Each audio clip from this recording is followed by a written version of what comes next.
미국 테네시에서 한 소년이 사생아로 태어났습니다.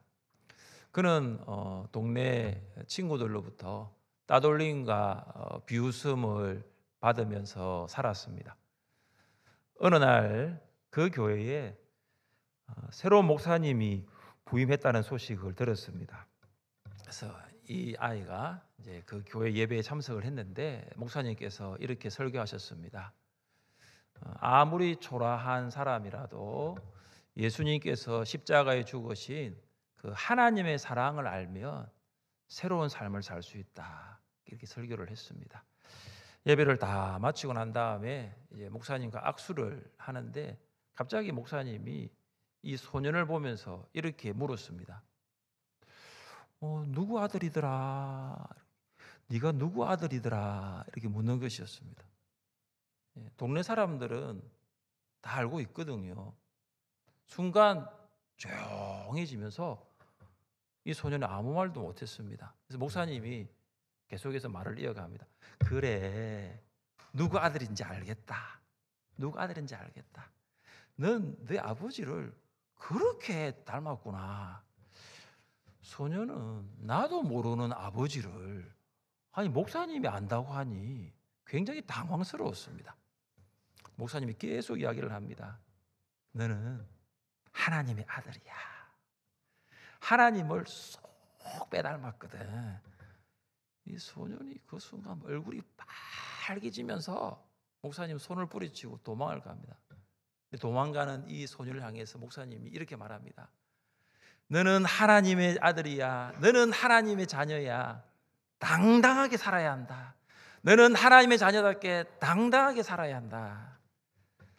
그 소년이 바로 테네시 주의 주지사가 된 벤 후퍼입니다. 너는 하나님의 아들이야. 너는 하나님의 딸이야. 너는 하나님의 자녀야.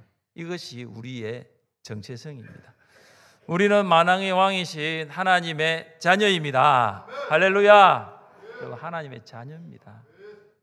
여러분, 당당하게 하나님의 자녀답게 살고 있습니까?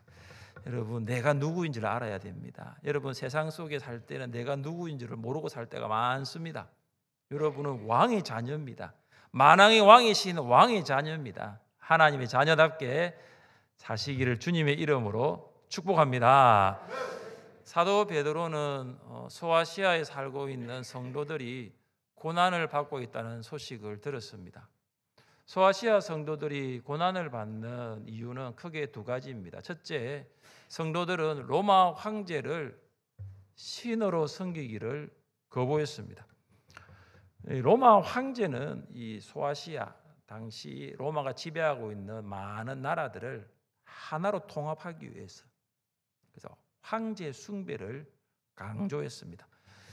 그리스 문화권의 영향을 받았던 이 소아시아 이 지역도 살아있는 통치자를 왕으로 숭배하는 이 문화를 익히 알고 있었기 때문에 이 황제가 신이 아닌데도 황제를 신이라고 하니까 이 황제를 숭배하는 것에 아무런 거리낌이 없이 받아들였습니다. 특별히 도미티아누스 황제는 이 황제 숭배를 적극적으로 강조했습니다. 그래서 사람들에게 자기를 주 하나님이라고 불러라고 했습니다. 로마 시민들은 1년에 한 번씩 황제에게 봉헌된 제단에 가서 분향하도록 하였습니다. 그들은 분향하면서 어떻게 말을 하냐면 가이사는 주시다. 가이사는 주님이다. 이렇게 말해야 했습니다. 이 분향을 마친 이 사람들이 뭘 받느냐면 황제 숭배 증명서를 받습니다. 그러나 성도들은 여호와 하나님을 유일신으로 믿었기 때문에 황제의 제단에 분향하지 않았습니다. 그들은 가이사를 주라고 말하지 않았습니다. 그러면 황제 숭배 증명서를 받을 수가 없어요. 만약에 그들이 다니다가 황제 숭배 증명서를 보여주세요라고 말을 할 때 보여주지 못하면 그들은 바로 사형을 당할 수밖에 없었습니다. 이것이 고난이죠. 소아시아 성도들이 고난을 받는 두 번째 이유는, 둘째, 성도들은 이방 신상에서 제사하기를 거절했습니다. 로마 사회에서 신들에게 제사를 드리고 축제에 참여하는 것은 일상이었습니다. 당시에 이 소아시아에는 조합이 있었습니다.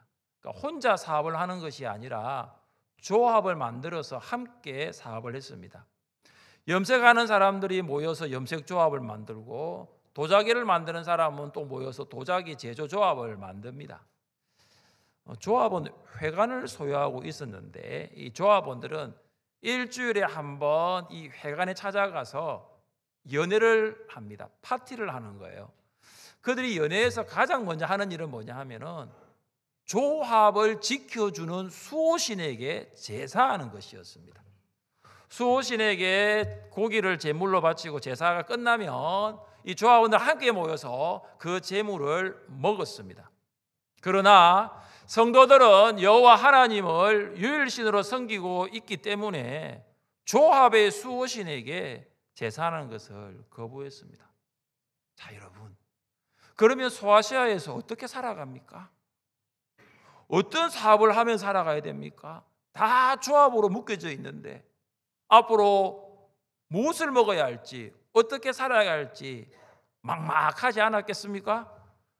베드로는 이런 고난 중에 있는 성도들을 격려하고 위로하기 위하여 베드로전서를 기록했습니다. 성도들이 불신자처럼 살면 고난은 오지 않습니다. 세상 속에서 성도들이 적당하게 살면 고난은 없지만 성도답게 합당하게 살면 반드시 고난이 있습니다. 한 번 더 말씀드리겠습니다. 적당하게 살면 고난은 없지만 합당하게 살면 고난은 있습니다. 적당하게와 합당하게의 기준은 세계관입니다. 인본주의 세계관과 신본주의 세계관이 있습니다. 인본주의 세계관은 창조주 하나님은 계시지 않는다. 인간이 모든 가치와 의미를 결정한다. 이게 인본주의입니다. 신본주의는 창조주 하나님이 계신다. 창조주 하나님의 존재를 믿고 하나님의 말씀과 뜻에 따라서 모든 것을 결정합니다. 사랑하는 성도 여러분, 여러분은 울산에서 성도로서 적당하게 살고 있습니까? 아니면 성도로서 합당하게 살고 있습니까?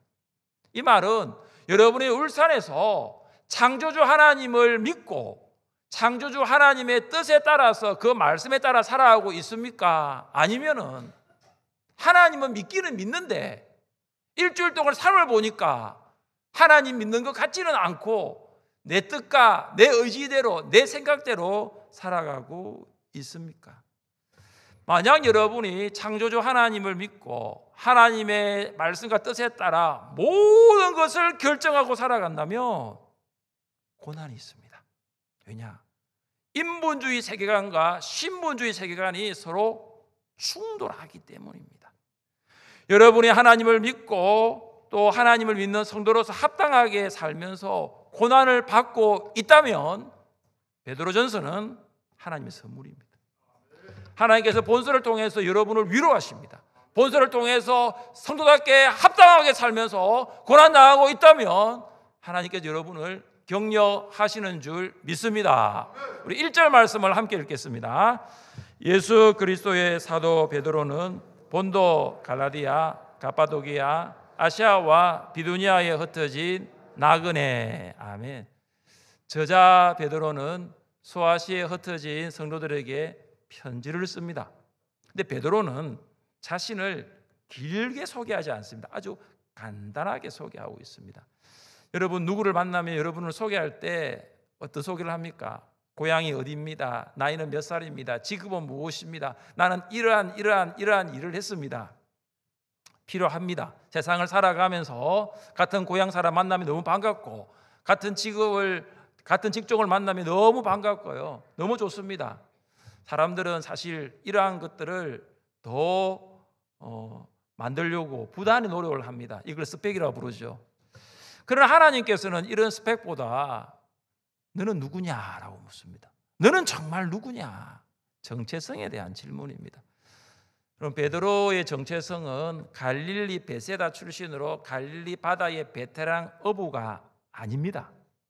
예수를 만나기 전에는 그는 갈릴리에서 어부가 그의 정체성이었습니다. 근데 예수를 만난 후에 그의 정체성은 뭡니까? 갈릴리 어부가 아니라 예수 그리스도의 사도 베드로입니다. 갈릴리의 어부가 아니에요. 예수 그리스도의 사도가 바로 베드로의 정체성입니다. 사도는 보냄을 받은 사람입니다. 예수 그리스도의 사도 베드로는 예수 그리스도께서 베드로를 보내신 것입니다. 베드로를 보내신 분이 바로 예수 그리스도이십니다. 여러분, 사도가 누굽니까? 사도의 자격은 무엇입니까? 사도는 예수님께서 세례 요한의 세례로부터 예수님이 성천하기까지 예수님과 함께 있었던 사람입니다. 그래서 예수님의 말씀을 들었고 예수님이 하신 사역을 보았던 사람입니다. 그래서 베드로가 사도인 것입니다. 사도에는 보낸 이의 권위뿐만 아니라 보냄 받은 자의 책임이 강조되어 있습니다. 사도에는 보냄 사람의 권위가 있습니다. 보낸 이의 권위가 있습니다. 권위를 가지신 예수님께서 베드로를 보내신 것입니다. 여러분, 예수님이 제자들을 보내실 때 이렇게 말씀하셨습니다. 하늘과 땅의 모든 권세를 내게 주셨으니. 예수님이 어떤 분이십니까? 하늘과 땅의 모든 권세, 권위를 가지신 분이 바로 예수님이십니다. 예수님께서 베드로를 사도로 보내셨으니 베드로는 이제 보냄 받은 자의 책임을 다해야 합니다. 여러분, 베드로가 로마에서 순교를 했습니다. 그가 어떻게 순교했습니까? 예수님은 십자가에 바로 달렸습니다. 그가 순교를 할 때 이렇게 말했습니다. 나는 예수님처럼 순교할 수 없습니다. 저를 거꾸로 매달아 주십시오. 그래서 베드로는 십자가에 바로 매달리지 않고 십자가에 거꾸로 매달렸어요. 베드로는 죽는 날까지 보냄 받은 자의 책임을 충성스럽게 감당했습니다. 여러분, 사도 시대는 끝났습니다. 더 이상 사도는 존재하지 않습니다. 혹시 주변에 사도라는 말을 쓰는 사람을 만나면 조심하시기를 바랍니다. 가짜입니다. 여러분, 사도란 사람은 없어요. 사도직은 존재하지 않습니다. 그러나 사도직의 계승자는 존재합니다. 베드로 같은 사도는 없어요. 그러나 베드로처럼 예수님의 보내심을 받은 사도직의 계승자는 지금도 존재합니다. 사도직의 계승자가 누구입니까? 바로 여러분이에요. 바로 우리입니다. 하나님께서 세상으로부터 우리를 불러 하나님의 자녀 삼으셨고 하나님께서 우리를 세상으로 보내어서 예수님의 제자로 우리를 보내신 것이기 때문입니다. 이것을 믿으십니까? 세상으로부터 부름받은 우리를 부르신 하나님이 바로 우리의 하나님이시고 세상으로 여러분을 보내신 분이 하나님이심을 믿습니까? 그렇다면 교회에서 하나님의 자녀답게 살아야 돼요. 세상에서 예수님의 제자답게 살아야 되는 것입니다. 여러분, 교회는 교회당 건물이 아니에요. 교회는 하나님으로부터 부름받은 하나님의 백성의 모임입니다. 하나님의 백성으로 부르심을 받은 하나님의 자녀로 부르심을 받은 성도의 가장 첫 번째 의무가 예배입니다. 예배. 고신총회 헌법 관리표준 예배에는 이런 내용들이 있습니다.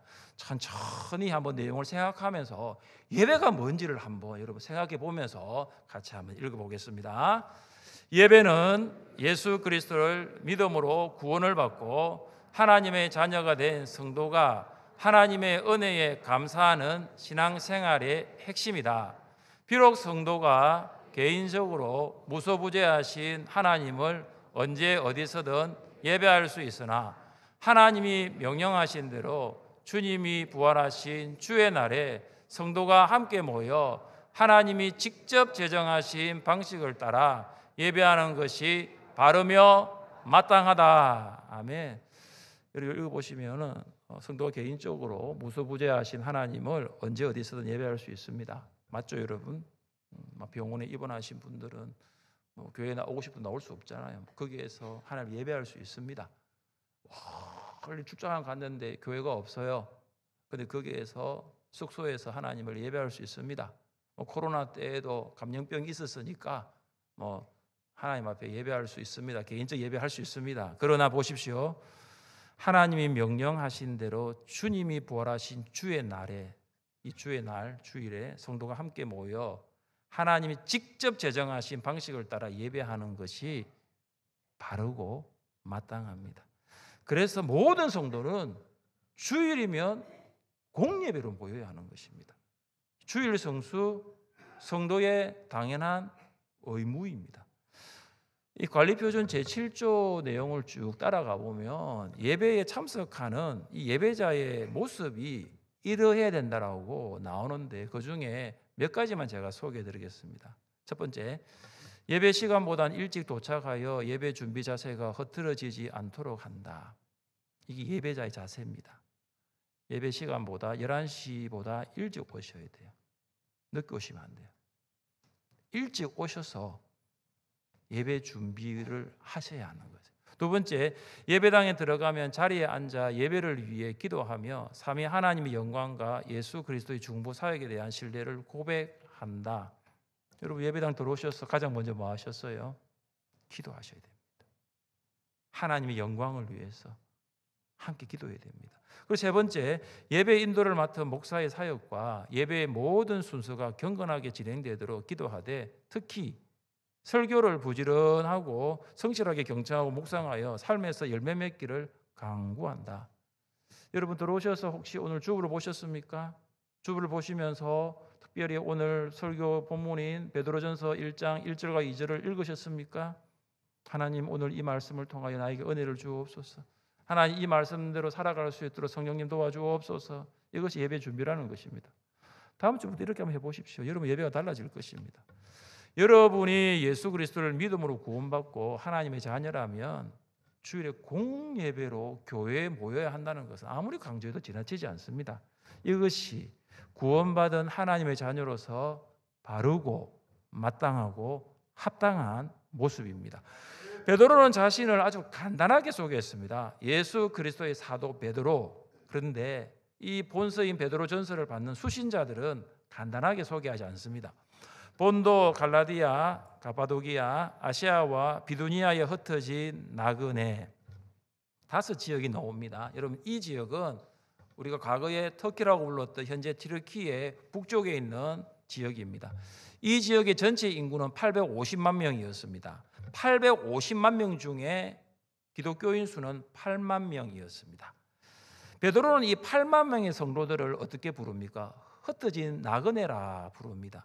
흩어지는 씨를 흩다, 씨를 흩음이라는 의미입니다. 그러니까 8만 명의 성도들이 원래는 다른 장소에 있었는데 씨를 흩어 뿌리는 것처럼 이 5개의 지역으로 흩어졌다는 것입니다. 여러분 이것은 성경적으로 뒷받침해 주는 구절이 있습니다.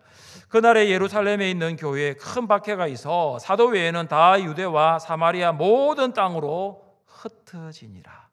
예루살렘 교회에 일어난 큰 박해는 스데반이 순교한 이후 청년 사울이 교회를 잔멸하고 성도들을 끌어다가 옥에 넘긴 일입니다. 예루살렘 성도들이 이 큰 박해가 났고 그것을 피해서 다른 나라로 흩어졌습니다. 흩어진 성도들은 나그네였습니다. 나그네는 자기 땅이 아닌 곳에서 살아가는, 자기 땅이 아닌 곳으로 쫓겨나서 살아가는 사람입니다. 나그네는 본국이 아니라 타국에서 거주합니다. 그래서 나그네는 이 타국에 거주하면서 늘 생각이 뭐냐면 여기는 내가 잠시 사는 곳이야. 일시 거주하는 곳이고 진짜 집은 여기가 아니야. 진짜 집은 본국에 있어. 그렇게 살아가는 사람이 바로 나그네입니다. 여러분 나그네로 살아간다는 것이 실제로 불편합니다. 정말로 불편합니다. 불편해야 합니다. 저는 7년 동안 외국에서 살았던 경험이 있습니다. 7년의 세월은 나그네와 같았습니다. 한 주에서 2년 반을 살았고 또 다른 주에서 4년 반을 살았습니다. 이사를 하면 이제 전화, 전기, 가스를 이제 신청을 합니다. 그리고 은행 계좌를 만들어야 되고 운전면허를 취득해야 되고 차량을 구입하고 아이들 학교도 알아봐야 합니다. 우리나라는 아마 제가 말씀드린 이 일을 아마 하루 만에 다 끝낼 수 있습니다. 근데 외국에는 참 느려요. 얼마나 느린지 모릅니다. 가서 이거 해달라 하면요 기다리라 그럽니다. 그리고 일을 해주는데 커피 한 잔 마시고 오는 전화 다 받고, 그래서 외국에 살면서 느끼는 것은 무엇인 줄 아십니까? 우리나라가 진짜 빠르긴 빠르구나. 정말로 느립니다. 나그네 산 가운데 가장 나그네라는 느꼈던 적이 언제냐면 아이 아플 때입니다. 여러분 우리나라는 정말 좋습니다. 의료비가 너무 좋아요. 의료비가 너무 저렴해요. 근데 외국에 가시면요 병원비가 너무 비쌉니다. 애가 아프면요 병원 갈 생각보다는 어떻게 하든지 간에 병원 안 가고 좀 낫게 하는 방법이 없는가.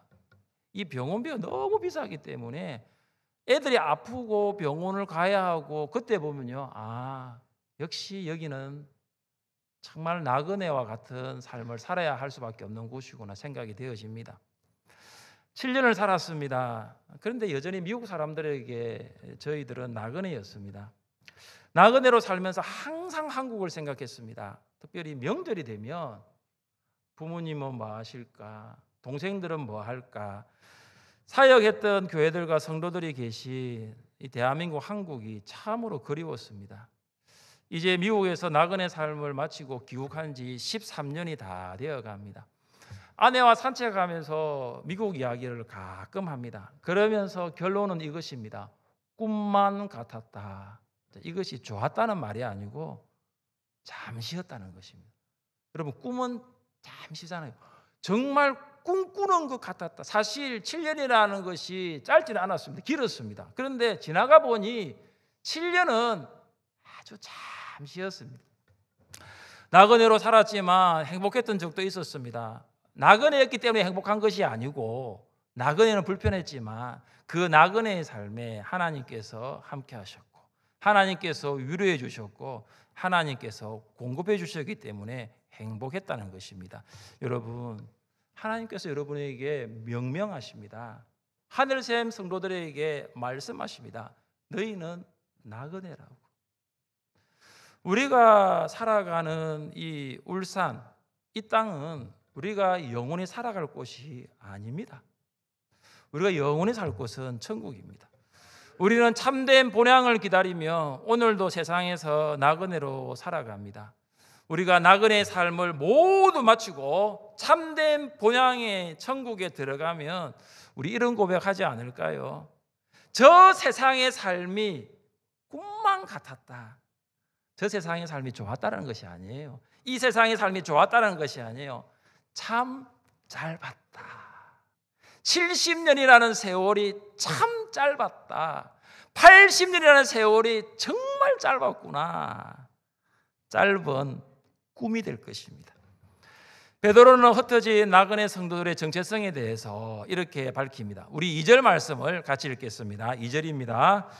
곧 하나님 아버지의 미리 하심을 따라 성령이 거룩하게 하심으로 순종함과 예수 그리스도의 피 뿌림을 얻기 위하여 택하심을 받은 자들에게 편지하노니 은혜와 평강이 너희에게 더욱 많을지어다. 아멘.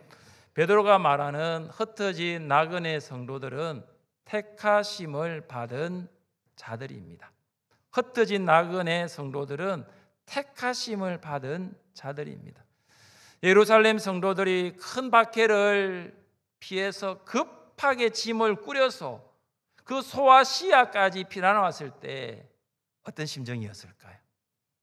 태어나 자란 고향을 하루아침에 떠나 한 번도 생각해 본 적이 없는 외국에서 살아야 한다고 생각했을 때 그들에게 두려움이 몰려왔을 것입니다. 앞으로 어떻게 살아야 할지, 내일 무슨 일을 하면서 먹고 살아야 할지 참으로 막막했을 것입니다. 그런 흩어진 나그네들이 2절 말씀을 읽을 때 하나님의 위로를 받습니다. 왜 흩어진 나그네들이 택하심을 받은 자들입니까? 그들이 택하심을 받은 자들이 될 수 있었던 것은 삼위 하나님 때문입니다. 삼위 하나님은 흩어진 나그네 성도들을 구원하기 위하여 역사하셨습니다. 먼저 성부 하나님의 사역입니다. 하나님 아버지의 미리 아심을 따라, 미리 아심은 예지라고 부릅니다. 하나님께서 각 성도의 구원을 미리 아십니다. 구체적으로 말하면 하나님께서 구원의 대상을 미리 아십니다. 하나님께서 구원의 대상을 미리 생각하시고 구원의 대상을 미리 정하시고 구원의 대상을 미리 선택하십니다. 흩어진 나그네로 살아가는 성도들, 내일이 어떤 일이 일어날지, 내일은 또 어떤 일이 일어날지 늘 불안감이 있습니다. 850만 명의 소아시아 인구 중에 예수 믿는 사람은 8만 명입니다. 10명 중에 1명도 되지 않았다라는 것입니다. 그러나 하나님께서 나를 생각하시고 나를 선택하셨다는 것을 알면 평안함이 있습니다. 많고 많은 민족들 가운데 이스라엘을 생각하시고 선택하신 하나님께서 이렇게 말씀하셨습니다. 같이 한번 읽어보겠습니다. 야곱아, 너를 창조하신 여호와께서 지금 말씀하시느니라. 이스라엘아, 너를 지으신 이가 말씀하시느니라. 너는 두려워하지 말라. 내가 너를 구속하였고 내가 너를 지명하여 불렀나니 너는 내 것이라. 아멘. 하나님께서 여러분을 미리 아시고 여러분을 선택하셨습니다. 두려워하지 마시기를 바랍니다. 여러분은 하나님의 선택받은 하나님의 자녀입니다. 하나님의 선택받은 하나님의 백성입니다. 하나님께서 여러분을 미리 아셨습니다. 그래서 우리에게는 하나님이 주시는 평안함이, 너는 내가 사랑하는 아들이고 너는 내가 사랑하는 딸이라고 부르시는 하나님의 음성을 기억하시며 사시기를 주님의 이름으로 축복합니다. 또 하나는 성령 하나님의 사역입니다. 성령이 거룩하게 하심으로, 흩어진 나그네 성도들은 성령께서 거룩하게 하시는 사역을 통해서 택함받은 사람들입니다. 여러분, 거룩하게 하다라는 이 말은 구별하다라는 말입니다. 거룩하게 하심은 성화의 과정을 말합니다. 성령께서 예수 그리스도를 계속해서 닮아가도록 성령께서 역사하신다는 것입니다. 여러분, 성도는 성령 안에서 성화됩니다. 성도가 성령 안에서 내면의 상태와 바른 은행 심사를 유지할 수 있습니다. 성령의 지배를 받을 때 성도는 성령의 인도하심을 따라 살아갈 수 있습니다. 여러분, 그때 성도가 예수님을 닮아갈 수 있어요. 우리가 흩어진 나그네로 살아갈 때에 성령님의 인도하심을 받아야 됩니다. 여러분, 그때 우리가 예수님을 닮아갈 수 있습니다. 여러분, 성도는 성령의 역사로 말미암아 성화가 되는데 이 성령의 역사는 곧 성경의 역사입니다. 한번 따라해 보겠습니다. 성령의 역사는 성경의 역사입니다. 성령의 역사는 성경의 역사입니다. 성령께서는 이 성경을 사용하십니다. 이 성경을 사용하여서 여러분이 성화되게 하십니다. 예수님을 닮아가도록 하십니다. 십자가에 달리시기 전에 예수님께서 이렇게 기도하셨습니다. 그들을 진리로 거룩하게 하옵소서. 아버지의 말씀은 진리이다.